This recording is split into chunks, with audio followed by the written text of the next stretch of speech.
વડોદરા તીનમૂર્તિ સોસાયટીમાં પેરાફિટ ધરાશાયી થયું હોવાનું સામે આવ્યું છે। મોડી રાત્રે પેરાફિટ ધરાશાયી થઈ હતી તો છેલ્લા ઘણા સમયથી ઇમારત જર્જરિત છે ત્યારે કોર્પોરેશન દ્વારા ગત 21 તારીખે નોટિસ પણ આપવામાં આવી હતી।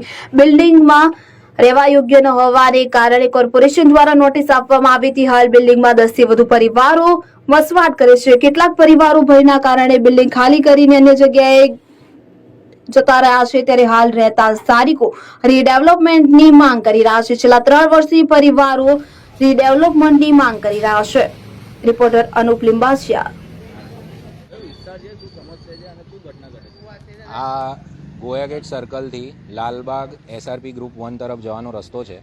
જયનગર સોસાયટીની બિલકુલ સામે તીનમૂર્તિ સોસાયટી છે અને એમાં ગઈકાલે લગભગ 8:45ના ટાઈમની આસપાસ એક દિવાલ, અમારી જે મેઇન સ્ટેરકેસની દિવાલ છે તે ધરાશાયી થઈ છે અને એનો નીચેનો જે બીમનો ભાગ છે એ પણ ટોટલી જર્જરિત છે। અમે જાણ કરી છે। સ્ટ્રક્ચર સ્ટેબિલિટીનું સર્ટિફિકેટ પણ છે, એમાં ફેલ ગયેલું છે, બિલ્ડિંગ જર્જરિત છે। ભયતા નિવારણ શાખામાંથી પણ હમણાં નોટિસ આવી ગયેલી છે। 15 દિવસ થયા છે। 15 દિવસની અમને ટાઈમ પીરિયડ આપ્યો હતો કે 15 દિવસમાં તમે ખાલી કરો, પણ અમુક લોકો સમજતા નથી।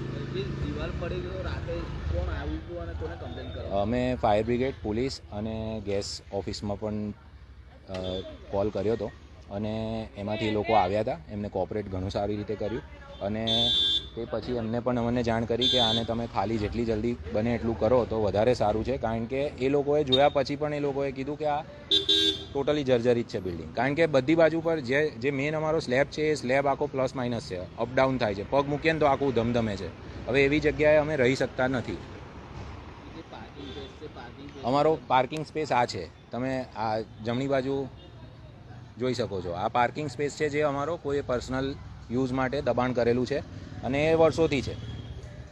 અત્યાર સુધી અમે લોકોએ એમને જાણ કરી હતી કે ભાઈ તમે ભગવાનના કામ માટે યુઝ કરતા હો તો ઠીક વાત છે, પણ તમે ભગવાનના કામ માટે નહીં, ગાડી પાર્કિંગ કરવા માટે અને પોતાના પર્સનલ યુઝ માટે જો યુઝ કરો છો તો બીજા લોકો પાર્કિંગ ક્યાં કરશે સોસાયટીમાં?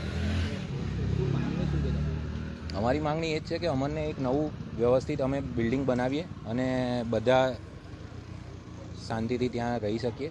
અને મેઇન વસ્તુ કે જે લોકો સમજતા નથી એ લોકોએ હવે સમજવું જોઈએ। ભૌમિક પટેલ।